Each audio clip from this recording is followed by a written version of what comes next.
Jason Bukala's here, the man, my guy, the former director of amateur scouting for the Florida Panthers, a guy who was, how are you not a GM yet? There's Panthers run, like, you get any calls? Not You gonna get any happening. calls?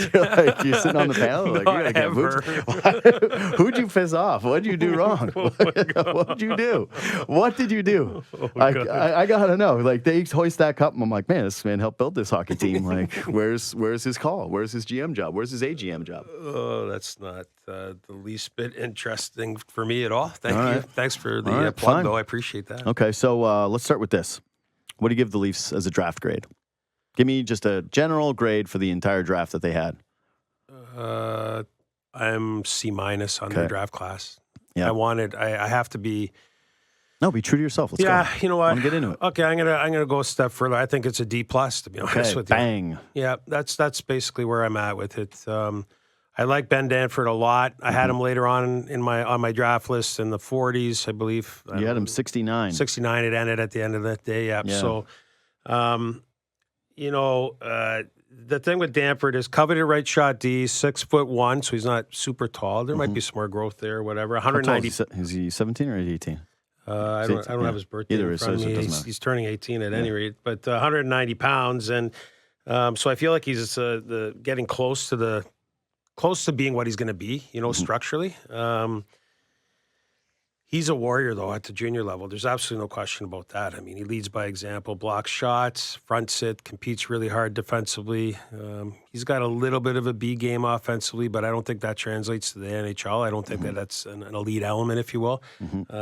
The one thing with Ben that he's going to have to work on, and a lot of athletes at this age have to work on this, is that he's fine on straight lines, but his east-west, like his agility to walk the offensive blue line to create a shooting lane or dish to the flank, you know what I mean? Like create that space where a check fronts you and you open up space, or to close in the neutral zone against a speed rush. So what I mean by that is, like, if he's a right shot. So if you can imagine somebody exploding out of their zone coming down his lane, and his first cut, like his first backwards skating cut, is to the middle of the ice, like the center ice stop. Now he's kind of exposed the lane down the wall. He's going to have to work on that jump to get out there and not just use a stick to get out there to defend. So his east-west agility, there's some room to do there. Listen, Do you see that as something that guys can really develop at this? Like, is that something where you see dudes take a major jump? Because, yeah, I just, whenever I talk to a prospect guy like you, I'm always very curious about what are the traits that you really feel as though you get a guy into your development program that they can actually change versus ones where you go like, no, this is like a dead set thing. Yeah, there's some sports science in that. Like people are going to look at his body mechanics and they're going to look at how he's even trained. Maybe his hips are too tight, or it could be a variety of different things. A lot of heavy machinery. Yeah, it could be. Yeah, exactly. I saw his interview there. So they're going to work on that, and there's absolutely room for a young athlete to kind of switch things up a little bit and get better in those areas. And then the flip side of that is that sometimes we are what we are, right? Like we can only maximize certain categories of our body type. And, he's going to put all the effort into it. So I don't want to discount the kid. I like him for what he is. It's just that in relation to where they picked him, I had so many other high-value guys on my list, like Alphonse Fry, the defenseman out of Sweden, Celine Wallenius. I'm just spitballing defensemen here off the top of my head. And, guys that are going to absolutely, so their B game at worst, JD, those two guys I just mentioned to you, not only can they already quarterback a power play, at worst case as a distributor, not a shooter, their feet are super elite. You know what I mean? So imagine a puck's dumped into your corner. And even if you're not that physical, you get there so fast that you move it up ice before there's pressure on you. You know what I mean? So you're not engaged that way. They're not going to be a shot blocker necessarily, but they're not going to have to because they're so quick to space all over the place. So I just felt like there's some better players available on the board. So he's not as high of an upside guy, but you also, do you feel like the floor is safer? Because like my argument would be, hey, if you get a guy that you really do think is going to be a second pairing right shot D, then great. You took him in the end of the first round. Awesome. Take it. If he ends up being a second pairing, then I hope he does. I'm not, I hope for the team. I hope for the player. But you think that's actually like an optimistic projection? If you're a Stanley Cup contending team, and I'm assuming Toronto, that's what they're trying to build still. I hope so. Yeah, exactly. Sometimes I wonder, but yeah. Like I think he's a 5 if you get my drift. Like he's a teeter totter. He could be a 4, but he's leaning more bottom pairing for me. Is he an NHL prospect? 100%. He's an NHL prospect. You know, but it's just that shot blockers, two-way guys. They have value, but they're really exceptional guys in the second pairing that are like that. They're really high end, and then there's like a drop off, and he's kind of right in between there. So we'll see where it goes. This one's a little off the cuff, but I'm just thinking about it now. Do you think that, like apparently Doan loved him and went and saw him a bunch of times. Apparently he was Wes Clark's guy for a long time. People kept saying, well, I read Luke Fox's piece, and he said that multiple scouts outside of Toronto said that he would have been there much later in the draft. Like that if you would have been in the 50s, you would have been fine being able to have him in that range. Like when you're a part of a scouting staff, like when you're part of a group that starts to nail picks, do you feel like a little, because they did so well on the Cowan pick, that you start to get a little bit emboldened and you go down roads like this, where you get a little too locked into a guy, you get a little too self-assured? Like how does that work from like an ego standpoint in an organization like that? There's too many guys that you can't actually have it, or is that a real thing? Well, I hope it's not a real thing, because every year is different. Yeah. You can never rest on your laurels. I mean, sure. The fact of the matter is that there's not one organization that trumps the other for the most part with that type of ego. Like nobody, you're going to have years that you completely strike out, so you better not approach it like that. But to your point with the Cowan, so here's my 3 staples when I go watch a player, okay? Can he, is he going to be able to skate at NHL pace? Is he going to be able to read, react, think at NHL pace? And then is he relentless, like with his compete? So for Danford, he ticks off 2 of those boxes: his read react and his relentless compete. The skating it's on the come see. When we talk about Cowan a year ago, his skating, his relentless compete, and the way that he read and react, the rest of it was like, okay, now where's the skill attribute going to, how much more of the skill attribute is going to rise to the occasion? With Danford, I'm not getting to the other skill attributes yet because I'm still stuck on skating. If you get my drift. On the first 3, last I checked, the skating is fairly important. Yeah, he hasn't mastered the top 3 yet. So until you master the top 3, your skill attributes have a hard time rising to the occasion. So, there's work to do on the top 3, where Cowan was a little different because of his pace and his relentless compete. And he was like, by that time, starting to take off his back half of the year in London last year. So, but you know what? It did pass. When I saw the pick, I thought kind of how you just presented that. I thought to myself, wow. Everybody thought that, though. Is this the second year in a row that they're thinking we can be maybe smarter than the rest of the league and find a diamond in the rough? And that's fine, but this one here was more of a reach. Can I hit you with one take I have on this, though? Absolutely. This is a dumb guy's take, all right? This is not a former scout. So I think you're always looking for edges, right, when it comes to what's the next thing. Like, what's the next like, for a little while, it was, hey, let's get smaller guys with skill because we're overlooking these guys when really they're amazing. And now the big guys have caught up, and basically everybody has skill and speed and size. Like, it's all there. So you go into the playoffs, and you're like, well, why does the smaller guys disappear? And you're like, yeah, because now all the big players are as quick as them, as fast as them, and just about as skilled as them. So, you want to go after the bigger guys. I have a theory that with the professionalization of youth sports, and hockey in particular, that there's going to be more and more kids that are in hockey because their parents want them in hockey and they've invested so much in them in hockey, and that their like love of the game is going to dissipate and not quite be the same as it was before. Like, I think that one of the things that makes Easton Cowan special, and when people make the comparison, I think you have before too, like the Darcy Tucker comparison. Yep, absolutely. It used to be like, for me anyways, when I was playing hockey as a kid, if I didn't want to get up for practice, my mom was like, oh, okay, you don't want to go to, like, she'd be tough with me. She's like, you have to go, you're the goalie. I was like, okay. Yeah. But when I started to express disinterest in hockey, my parents were like, yeah, it's expensive. Like, we don't really want you in this thing. You don't have the drive. You had to have drive to stay in the sport. Like, you really did. And now, as the sport becomes more and more wealthy in terms of the players that are in it and the professionalization, the cost that it takes some families to be able to develop these kind of players, to me, if I was a scout, if I was in the room and you just dropped me in and I'm like, I don't know anything, it's like, what would you really want to have? I would say I would want the kid that has this quote, every time I call players in the summer, they're at the gym or something else. But when I talk to Ben, I can always hear heavy machinery in the background, a lawnmower, or tractor. This guy just doesn't stop working. He's just a working class guy, end quote. I would think that the guys who have that internal drive to consistently get better, the guys that you don't need to coach up and teach it to, the guys that didn't have to get dragged to the rink or didn't have to get reminded as to how much their parents were paying for them to play hockey, that I would look at them and say, you know what? You're a good bet right now. You might actually be the next edge. A sport that really covets trying is going to get harder and harder to find the guys who organically love to try. Yeah, no, I don't disagree with that whole position that you presented there. So that's part of the character analysis, right? Yeah. Like that's part of the lifting you do between, seeing what you see on the, in the player in live viewings. And then of course, you deflect to your analytics department, all this other stuff. But when you start to build that character profile, these are some of the exact examples that are real positive. And that definitely feeds into it because the trajectory will absolutely be affected by the amount of work you put in it. Right. I'll give you an example, like Merrick Van Acker, okay?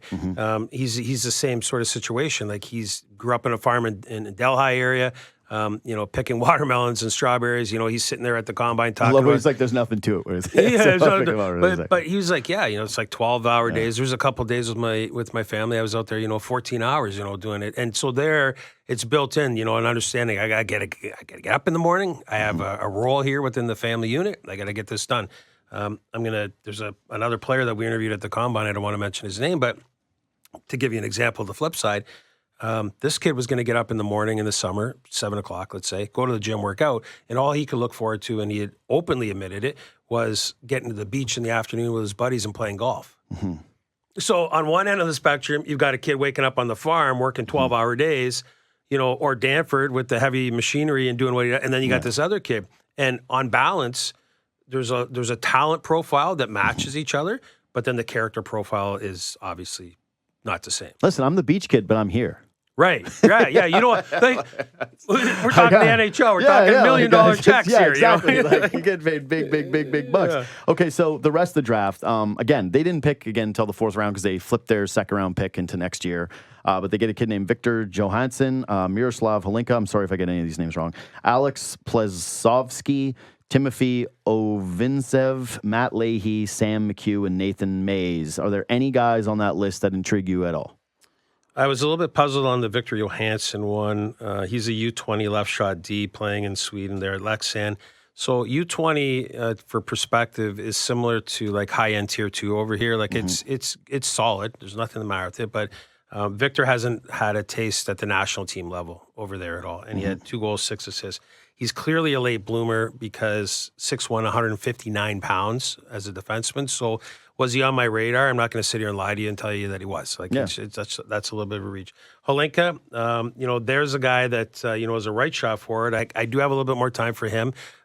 He's a flashy type of kid out of Czechia, a point and a half a game, threat off the rush. He's struggled to play up a league though, right? Struggled to play up a league. So these are some, so like he's got a lot of dart and dash and a lot of pizzazz when he's playing at the U20 level. We'll see where that goes. I really like McHugh, split his time between Peterborough and Owen Sound.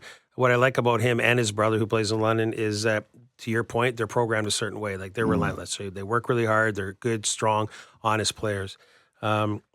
I had to do my homework on, how do you say his name? Plzinka or whatever. He played in the MHL. I don't have the stats in front of me here in Russia, okay? But even to the end of the draft, I had 8 guys left on my draft list on Saturday. I believe the kid, and I'm doing I think I had like 13 or 15 points in the MHL, somewhere around there. That's very poor. Like I can't even, I can't sugarcoat it. Like that's just, that's interesting. I'll just see where that goes. The goaltender, that's a good one. Like, I don't mind that one. 6'3", 180-pound goaltender. He's athletic. He got a 4-year window on him at the very least. Statistics were fantastic. I like his movement. There's a lot to work with there, so that one's a different one. His feet are really strong, so his lateral and the way that he fronts it are really good for a big body. So there's a project. I like that late pick. So it's a mixed bag, man. Again, if I was in a room, dumb guy, take number 2, every year I'd be like, we're taking a flyer on some goalie. Like, give me some 5th to 7th round goalie, and we're taking a flyer. And what would your qualifications be? Like, would it be size, athleticism? Yeah, size and athleticism. That's all I would want. Yeah. Like, that's it. Okay, well, I want to take one quick break, and I'm going to come back, and we'll just keep you for a short one because I know you got to be gone by 11. But yeah, I want to ask you what you do with Cowan Minten this coming season. So Jason Bukala for a couple more minutes when we come back. I want to ask you just quickly before you go about Cowan and Minten this coming season, because there's a lot of talk of, well, you're going to put these guys on the roster and you're going to have these minimum contracts. And the last we saw Minten, he didn't look anywhere near ready. And I'm a little nervous about the idea of Cowan going from being a questionable first-round pick to being an absolute stud, having an unbelievable season and developing this way, to just trying to make the jump into the bottom four of the Toronto Maple Leafs, trying to win a Stanley Cup. Like, what is your read as of today as to how you would be advocating to handle these prospects going into next year? Okay, so let's start with Minten because he's aged out of junior, so he has an opportunity to come in and obviously compete for a job. That's fine. Without having the option to go back to junior, he needs time in the American League. That's right. So what we saw in him at the beginning of last season, great, fantastic training camp. Like, I was in Traverse City watching those two kids, and like, he earned it. He was very good. Okay, so situational success to start, and then it became what it became.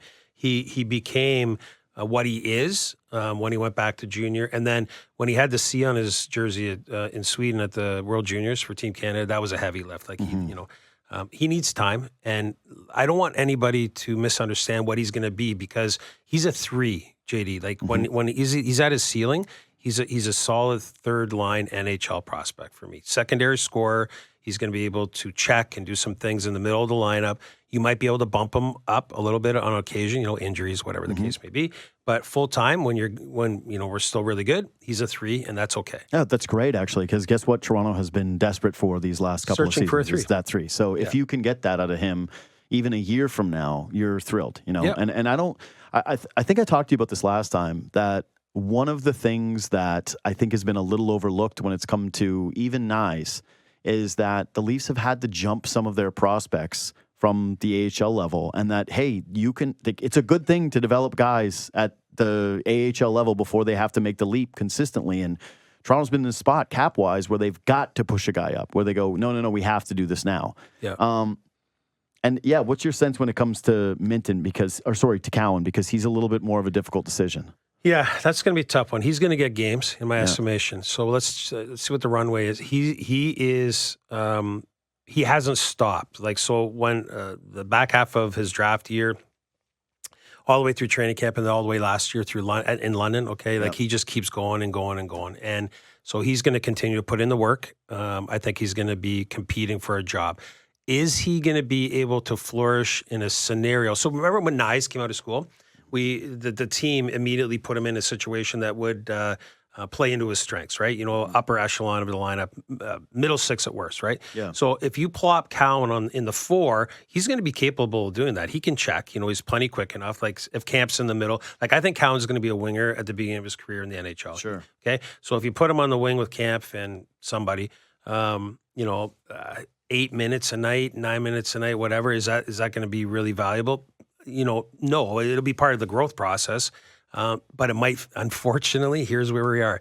It might have to be, won't it? Because they need guys on entry-level deals. They need cheap money guys. Now, unless they go out and find a Noah Gregor or something like that again, and, you can, somebody in that ilk, you can fill that spot. If Cowan goes back to junior, I went through this with Owen Tippett. When we sent Tip back from Florida at the beginning of the year to Mississauga and then to Saginaw, boy, oh boy, Brian McCabe had to stay on him, to keep him going, because he was too good for the level.